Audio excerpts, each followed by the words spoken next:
Hello everyone, मेरा नाम काजल है और मैंने 67 बीपीएससी में सब डिविजनल वेलफेयर ऑफिसर का पोस्ट लिया। ये मेरा थर्ड अटैम्प्ट है बीपीएससी में और इससे पहले मैं 2 बार मेंस में फेल हो चुकी हूँ। ये मेरा पहला मेंस मैंने क्वालिफाई किया और मेरिट लिस्ट में मेरा नाम है। हाँ, मेरी जर्नी थोड़ी लंबी है। मैंने ग्रेजुएशन कंप्लीट किया, उसके बाद एटलीस्ट मैंने अदर एग्जामिनेशन की भी प्रिपरेशन की थी। सब बोलते हैं कि आप एक बैकअप प्लान रखो कि सिविल सर्विसेज इतनी श्योर सर्टेन नहीं होती कि आपने दिया और आपका हो गया। तो मैंने शुरुआत में डिफेंस का भी दिया और रिटर्न निकल जाता था हर बार।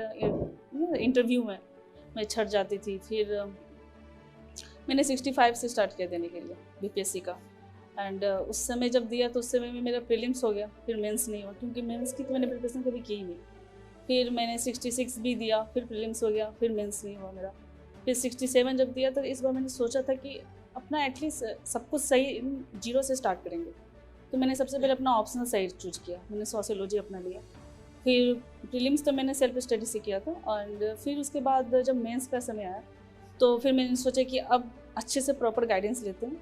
तो मैं परम में ही आई थी। यहाँ पर जब किसी से ढूंढ रही थी कि बोर्डिंग रोड में कोई इंस्टीट्यूट है कि नहीं, तो मैं बोर्डिंग रोड में रहती थी। फिर यहाँ पर परम आईएएस में आई। यहाँ पर मुकेश जी से मेरी बातचीत हुई थी। मुकेश जी बोले कि आप, मैं बस टेस्ट सीरीज के लिए आई थी उस वक्त। तो मुकेश जी ने बोला कि आप ट्राई तो करो, करके देखिए कैसा लगता है। तो मैंने आई और सर हिस्ट्री पढ़ा रहे थे। मैंने सब कुछ सेल्फ स्टडी से शुरू में किया। सेल्फ स्टडी करने का एक ये नुकसान होता है कि आपको सारे टीचर की पढ़ाई अच्छे नहीं लगते। आपको खुद को इतना खुद से पढ़ता है ना कि वो खुद से बहुत सारी चीज़ें एनालाइज कर लेता है। सबके पढ़ाने का टीचिंग स्टाइल पसंद नहीं आता। हम जब यहाँ पर मैंने स्टार्ट किया, सबसे पहले सर के क्लास से स्टार्ट था, हिस्ट्री पढ़ा रहे थे सर। काफ़ी अच्छा, मतलब कि सर जैसे पढ़ा दिया एंड फिर वो बताते थे कि कोई भी टॉपिक पढ़ा है, जैसे मॉडर्न आर्ट, फिर बताते थे कि लिखते कैसे हैं, अगर क्वेश्चंस आए तो उसको लिखा कैसे जाए आगे, मतलब कि हर डिफरेंट क्वेश्चंस पे आंसर कैसे लिखता है। मैंने क्या करती थी, जब पहले मैं क्या करती थी कि क्वेश्चन कुछ भी है मेरे को, अगर मॉडर्न आर्ट पूछ रहा, मैंने साइलेंट फीचर्स मान लीजिए पूछा और मैंने उसका बहुत सारी चीज़ें तैयार किया, सब पुट कर दे। सब नहीं होता कि अब अच्छा लिखने के चक्कर में बहुत लिख देते हो। तो मैंने ऐसा नहीं कि मैंने टेस्ट सीरीज नहीं ज्वाइन किया था, फ्रेंकली स्पीकिंग सच बता रही हूँ। मैंने ये था कि मैं रोज़ लिख के सर को दिखाती थी। सर को दिखाने के फ़ायदा मेरे को पता चल गया कि लिखते कैसे। अब यहाँ से चलो ये दिख गया कि ऐसे लिखेंगे, यहाँ से सब। और सेल्फ स्टडी का एक फ़ायदा ये होता है कि आप बहुत सी चीज़ें एनालाइज करने लगते खुद में। तो सर मेरे को बताया कि आप लिखो कैसे। और बहुत सारे बेवकूफ़ वाले सवाल भी सर से पूछते थे कि सर पॉलिटी को कैसे शॉर्ट फॉर्म में किया जाए। मेरे से पॉलिटी जाती नहीं अंदर, वो लक्ष्मीकांत की मोटी बुक, इसका क्या किया जाए। तो फिर सर उसमें भी हेल्प की मेरी कि आप लिखो, गंदा ही लिखो लेकिन लिखो। मतलब कि शुरुआत में मैंने 1 मंथ किया, फिर मेरे को डेंगू हो गया। तो फिर मेरा क्लासेस बिल्कुल ऑफलाइन जो मैंने ज्वाइन किया था, सब कुछ एकदम छूट गया। फिर काफ़ी डिप्रेस लोएस्ट डिप्रेशन। फिर तब मैंने मुकेश जी से ही बात की थी कि सर मैं हिस्ट्री, सर का नाम भी नहीं पता था मेरे को, बोले सर हिस्ट्री जो पढ़ाते हैं ना बहुत अच्छा, उनका नंबर मिल सकता है क्या। तो मुकेश जी मेरे को नंबर दिए थे। इंतज़ार से हम ट्रेन में थे, हम घर से आ रहे थे, वो डेंगू से रिकवर करके सर को मैसेज किया कि सर क्या करें अब आगे। तो सर मेरे को कॉल किया, मेरे से 1 घंटा बात की। तो तुम्हारा दिख रहा है, अरे मेरे को तुमको अभी से देखो। मेरे को लगता है यार गजब इंसान इतना बोल रहे हैं कि 2 बार फेल हो चुके हो पहले भी, लिखने की कोई आइडिया नहीं आगे क्या होगा। सर बोलते नहीं दिख रहा है। अरे मेरी एक फ्रेंड थी, वो भी तुम्हारी तरह ही थी, उसका नहीं होता था, उसको निकाल लिया। मेरे ठीक है। फिर हम सोचे अच्छा ठीक है, फेल ही होना है ना तो पढ़ के फेल होते हैं। वो एक लास्ट 1 विथ मेरे को बचा था। और लास्ट मंथ में मैंने ये किया कि आपको सबको अपने स्ट्रॉन्ग पॉइंट और वीकनेसेस पता रहता है। मेरा डीआई अच्छा था, मेरे को लगता है मेरा सिलेक्शन हुआ था डीआई की वजह से हुआ।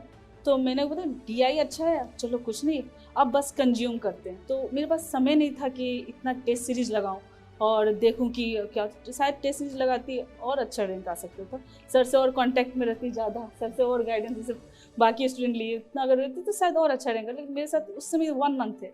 अब मेरे पास एक ही ऑप्शन था, पढ़ो जितना कंज्यूम कर सकती थी। जैसे उस समय दृष्टि का ऑडियो आर्टिकल अभी भी देता है, जितना जो बस पढ़ते जाती थी कि चलो। और जब एग्जाम का जो 3 घंटे का समय होता है ना, उस समय आपको ना बहुत कंसंट्रेट होकर जब लिखना शुरू करोगे ना, तो आपको वो बचपन का ना 6th क्लास का लिखा हुआ डिफिनेशन याद आता है।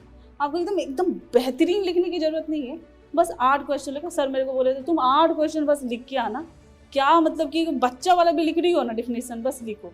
तो मैंने लिखा, मैंने तो कि बना के भी जैसे होता है। मेरे को पता था जब एग्जामिनेशन से शुरू में जब पापा गए थे मेरे साथ, हर बार अकेले रहते थे घर पर। इस बार पापा को लेके गए, इस बार पापा जाएंगे ना तो मेरा हो जाएगा पक्का।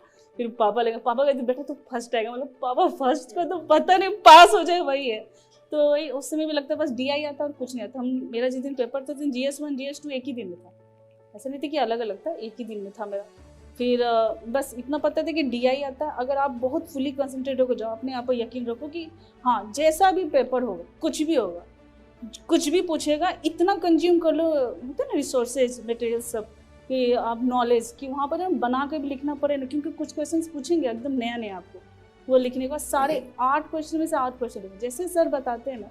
बिल्कुल मेरे को लगता है कि बाकियों का तो नहीं पता, लेकिन बाकी फैकल्टी से मेरा पर्सनली कोई इंटरेक्शन नहीं लगा। मुझे इंताब सर को पता है, वो सच में आपको जो बता रहे हैं कंप्लीटली उस पर विश्वास करिए। और सर को जितना यूटिलाइज कर सकते हैं सर, रॉन्ग वर्ड जितना, मतलब कि जितना अभी अगर आपकी जगह मैं रहती ना, सर जो पढ़ा रहे उसको मैं जो बेस्ट रखती है अपना, कि हाँ चलो इतना तो पढ़ा दिया, अब आगे क्या, खुद में रिसर्च करती, क्योंकि वो सेल्फ स्टडी वाले को प्रॉब्लम होती है ना रिसर्च एनालिसिस। उसके बाद सर को फिर से सर ये बताइए ये कैसे, ये बताइए ये कैसे। और जब मेरा मेंस में भी रिजल्ट आया, मेरे को तो लगा नहीं था कि आएगा, फिर से बोला अरे तुम देखो तो आएगा। फिर सर मेरे को सुबह सुबह सर कॉल थे, देखी तुम अपना रिजल्ट? मैंने नहीं देखा फिर तो देखा तो था। तो फिर मेरा पूरा इंटरव्यू का पूरा A से लेकर Z तक सर पूरा मेरे में हेल्प किए।